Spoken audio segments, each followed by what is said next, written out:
Em 4 de dezembro de 1936, a Argentina sediou um congresso que reuniu publicitários e pessoas que trabalhavam em veículos de comunicação em geral. Por isso, 4 de dezembro passou a ser considerado o Dia Pan-Americano da Propaganda. Em 1970, a data foi definida como o Dia Mundial da Propaganda. Para lembrar a data, o Terra promove a Propaganda Week. Na programação, uma série de entrevistas com alguns dos principais nomes da propaganda brasileira. Recebemos nesta edição do Jornal do Terra, João Live, diretor-geral de criação da agência Talent.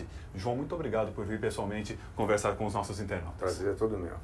O João Live se formou em comunicação social na PUC do Rio Grande do Sul e está na Talent desde o ano 2000.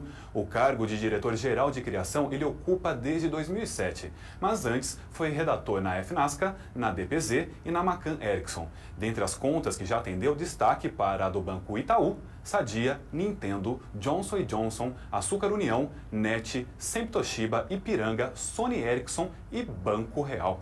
João, como é que essa história que começou lá no Rio Grande do Sul vem parar aqui em São Paulo? Bom, originalmente eu cursava duas faculdades, a Faculdade de Economia e a Faculdade de Comunicação. Ocorre que acabei, no final, desistindo da Economia. Veja bem, o que você faria? À noite eu estudava Economia num prédio decrépito, caindo aos pedaços, com a proporção de 80% de homens e 20% de mulheres. E de manhã eu ia para um prédio lindo, arborizado, bacana, com a proporção exatamente inversa. E acabou que a comunicação, já na época, se revelou muito mais divertida e muito mais interessante do que a economia. Então eu larguei, estou brincando, mas já estava trabalhando, já começaram a surgir oportunidades na área de publicidade e larguei a Faculdade de Economia no último ano. O que não me tornou um semi-economista, mas eu pelo menos consigo conversar com os clientes sobre assuntos que não são só criativos. Aquela bagagem dos anos anteriores, então, para você faz diferença. Exatamente. Aí trabalhei alguns anos em Porto Alegre, 6 ou 7, e decidi vir para São Paulo numa sexta-feira, pedi demissão. Na segunda-feira vim para São Paulo com o meu material, mostrar para alguns diretores de criação, e na quinta-feira fui contratado para começar na outra segunda-feira. Então tudo aconteceu em 10 dias e que bom, porque também tem que ser no susto, assim, é que nem ter filho, tem que ser no susto, você ficar planejando e vendo na hora certa também. Dizem que as atitudes corajosas é as que têm os efeitos que são mais recompensadores, né? Tomara. Foi assim.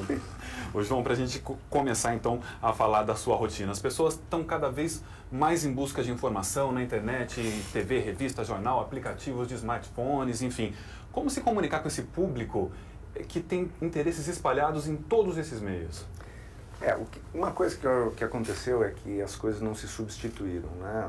Existe um discurso assim, bastante épico de que coisas vão matar outras coisas. Na verdade, o que aconteceu, como você mencionou, é que as pessoas hoje consomem muito mais a mídia, não só a informação, mas a informação que elas também produzem, né?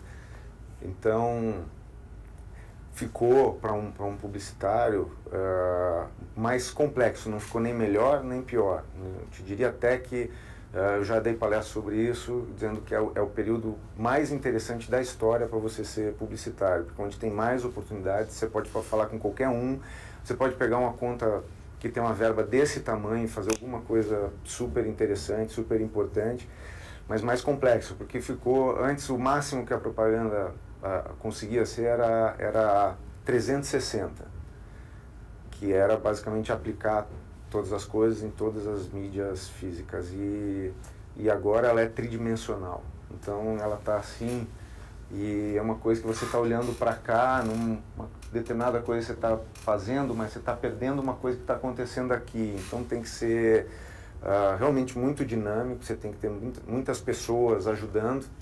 Isso também é uma coisa que mudou barbaramente. Antes você tinha duas pessoas hiper talentosas numa agência, você já conseguia fazer várias.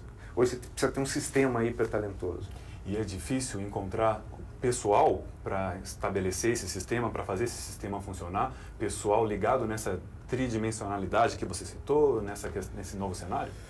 Eu não te diria que é difícil encontrar. O que eu acho é que a propaganda, a publicidade, a comunicação comercial, vamos colocar assim, porque abrange mais, eu acho, corretamente todas as disciplinas, ela hoje tem seus melhores talentos disputados ainda na tenra idade, 15 anos, 16 anos, antes mesmo da universidade. O que acontece? As pessoas estão fascinadas por tecnologia, estão querendo ir para a área de tecnologia, as pessoas descobriram que a área financeira, tá bom, esse ano não, mas que a área financeira dá muita grana, então elas querem ir para o mercado financeiro. As pessoas, enfim, têm muitos campos muito atraentes e inovadores, alguns até que não existiam anos atrás, como por exemplo ser chefe de cozinha era uma coisa um pouco outsider e hoje é uma profissão super legal, charmosa, bacana, que tem uma produção interessante. E a primeira coisa que a gente tem que fazer entender que a publicidade precisa disputar talentos com essa gente para poder continuar sendo uma atividade competente.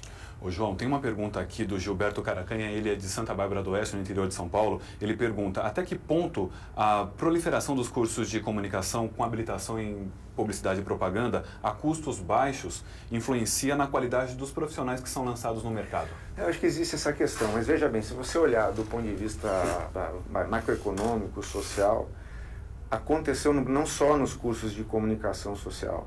O Brasil, multiplicaram-se as universidades e as faculdades no Brasil. Isso é um projeto, né, que começa imperfeito, porque muitas dessas universidades são business, mas que ainda não atingiram um nível de qualidade interessante. Então, um chope de cada vez. Primeiro, universalizar o estudo superior no Brasil. E aí eu estou falando de uma coisa quase de política social e econômica. E depois qualificar esse estudo, né? Eu fui dar uma palestra uma vez numa universidade e até teve uma saia justa incrível e inesperada, porque de repente virou uma discussão de alunos com reitor e diretores sobre a qualidade daquela instituição e eu só pedia, pelo amor de Deus, me tira daqui. Virou uma discussão sobre o sistema ali em particular. Exatamente. Agora, eu acho assim, eu não sei, não tenho dados para dizer se o mercado tem algum preconceito com algumas instituições ou com instituições que não são aquelas estreladas, mas eu sempre digo, o aluno não pode ter preconceito com ele mesmo. Tem que dar a cara a tapa, tem que ir para cima e tem que se especializar e disputar lugar no mercado, porque, enfim, para fazer sucesso não dá para pedir licença, você tem que ir lá fazer, né? Não tem que chutar a canela de ninguém, mas tem que colocar o seu esforço no negócio para poder andar. Talvez isso responda à pergunta da Kélvia Reis, que nos assiste. Ela pergunta qual o segredo de tanto sucesso. É isso? Não ter medo de ousar, não ter coragem para enfrentar os obstáculos? Em primeiro lugar, não sei qual o tanto sucesso. Eu acho que está indo bem, né? O trabalho da Talent está indo bem. Acho que eu fiz uma carreira assim, de boa credibilidade ao longo de 20 e poucos anos. E eu fiz uma boa faculdade, que poderia ser melhor, mas uma boa faculdade. Eu tive informação, já falamos disso, né? O quase completo curso de economia foi um grande repertório para mim e de material para eu trabalhar. Eu li muito e eu sempre gostei muito de trabalhar. Eu realmente me divirto muito na publicidade e na interação com os clientes. Então, assim, gostar de trabalhar é uma coisa que sem ela você não consegue fazer. Mas, obviamente, vivência, cultura geral, viagem, informação, amigos inteligentes, boas conversas em mesa de bar, tudo isso ajuda você a formar repertório.